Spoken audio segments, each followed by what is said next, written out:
Hey everybody, what's up? I just thought I would start this new series of videos right now, and I'm not sure how many they're going to be, but I'll get into what they're all about right now. What a common question that comes up either in conversation with people about my poetry or in different readings or sometimes online, either way in conversations, and most recently, uh, or most profoundly, I think anyway, is when I went to visit Alfred High School in Hudson, New Hampshire.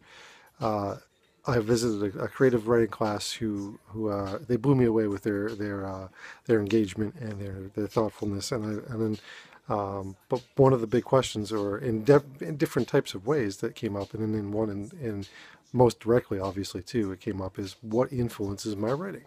And I know I've been hinting at the stuff behind me. That's all music and CDs and such. Uh, so I figured that being that I'm a music addict or an audiophile, as some people might want to label me, and I'm okay with that label, I'd start there. And if you look right there, there's a hole right there. And that hole right there is where I'm going to start. That hole belongs to Atmosphere. I brought their CDs down so I can show you what I got and talk a little bit about it for as much time as the YouTube, which my links will be down below, for how to buy my book that is Analog Poems. I got that right here. Hold on. Sorry about the nose.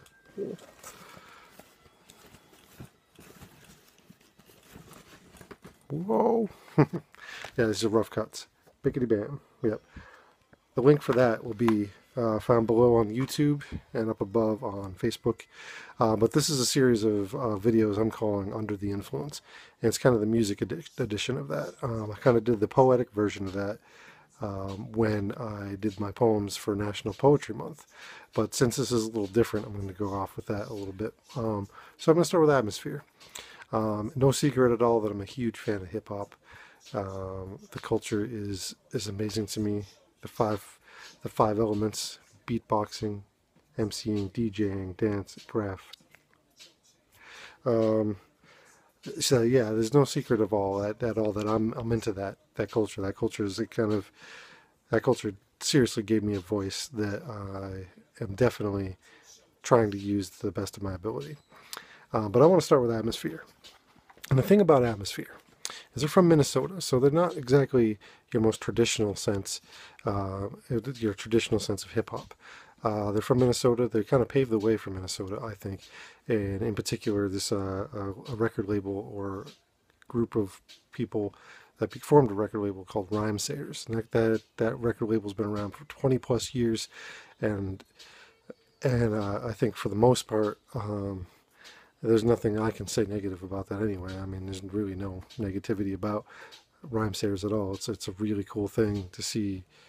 One of my favorite aspects of hip hop, the hip hop culture, is community, and it's really cool to see that in Rhymesayers.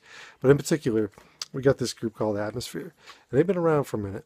They've been around for a minute making quality music. You got Ant, the DJ slash producer, the guy that does all the beats, and then you got Slug, the guy that does all the rhyming. He's the MC. And what they have done is quite simply made some of the best hip hop for the better part of 20 years. Uh, I can't even. I mean, I'm not even sure how I can even really encapsulate how much influence these guys have on me in particular. But what Slug has done with his lyrics has become kind of an everyman of rap. He's become a person that goes through real things, that feels real things, and expresses them in humorous ways and sometimes, and like in very serious ways and sometimes, but all together, it's a very real feel. And I would go out on the limb and say that Slug is probably the realest MC out there. Just he has no problem talking about his fallacies, no problem talking about his strengths. In fact, if anything, he probably has trouble talking about his strengths in that whole not braggadocious kind of way. To give me a little influence more, I'm playing nothing but their music in the background. I'm not sure if you can hear that, but forgive me, Slug and Ant. I'm not making any money off this video.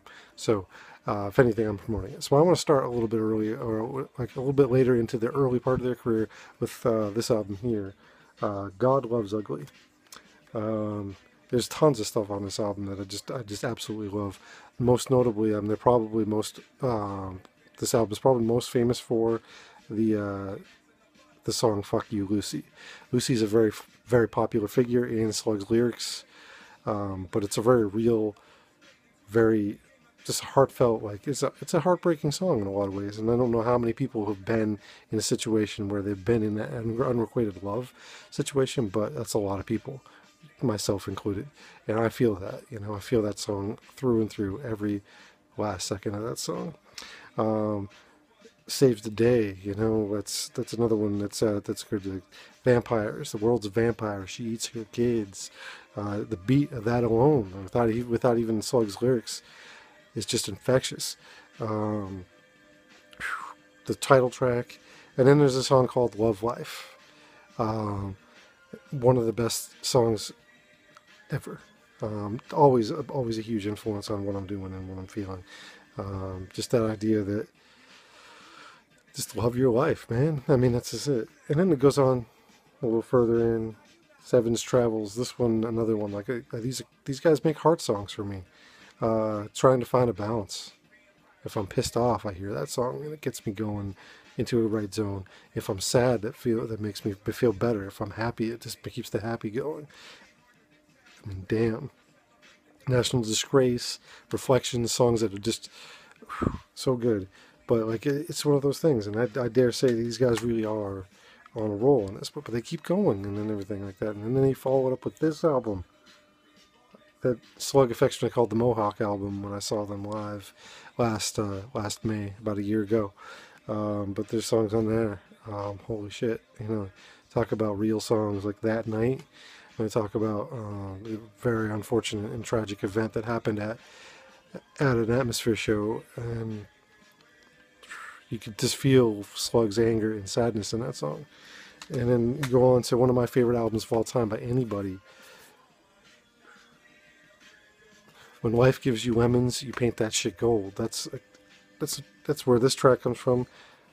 This track here, it just that even if you can't hear it, Can't Stop is the song. But yeah, these guys just keep churning out the realest of real music like you could possibly ask for. And these guys are huge influences on me. But it keeps going though. Like this EP collection to all my friends. There's a song called "The Loser Wins" on that one. That I don't know how many people I know, myself included again, that have been there to that point where a friend just totally fucks you over and goes, it just, yeah, I don't know. It just fucks you over and tries to make it seem like you're the one that's fault. But that's it. That's the idea there. This is real music, real events, real ideas going through. A Family Sign, perhaps one of the heaviest songs you'll ever hear, called "The Last to Say." It's a song. It's an anti-spousal abuse, domestic violence song, and like the video that goes with that. Holy shit, so good, so good.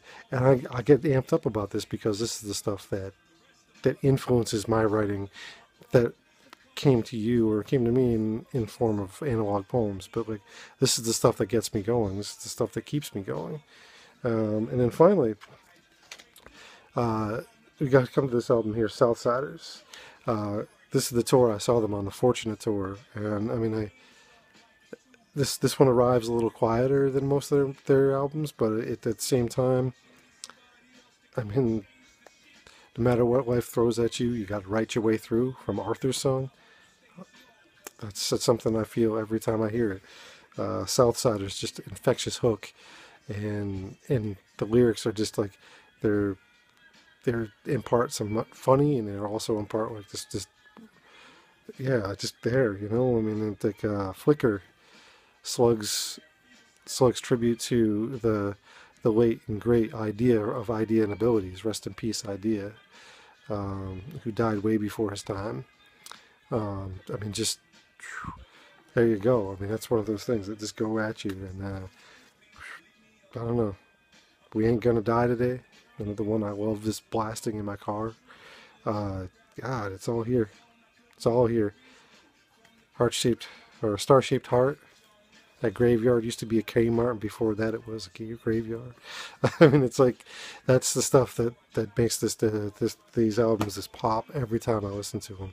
So Atmosphere, if you haven't heard them, get out from under that rock and put them on your list, put them on your Spotify, put them on your Pandora, put them on your Tidal, buy them up, just do it. Um, yeah, just trust me on that. You have my guarantee that this is just quality music of any type of music. So it's only fitting I start with those guys because they open so many other doors, and I'll talk about the others later, like ID and Abilities I would never have known about if it wasn't for Atmosphere.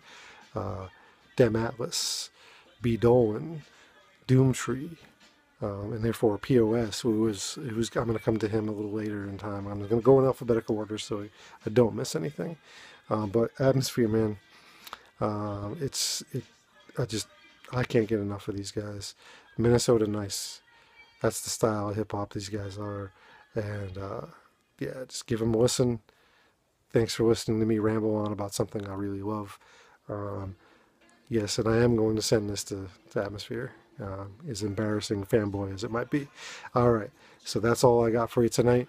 Under the Influence, Part 1, Atmosphere. All right, so that's all it's going to be for tonight. I hope you all are well. That's about it. Good night.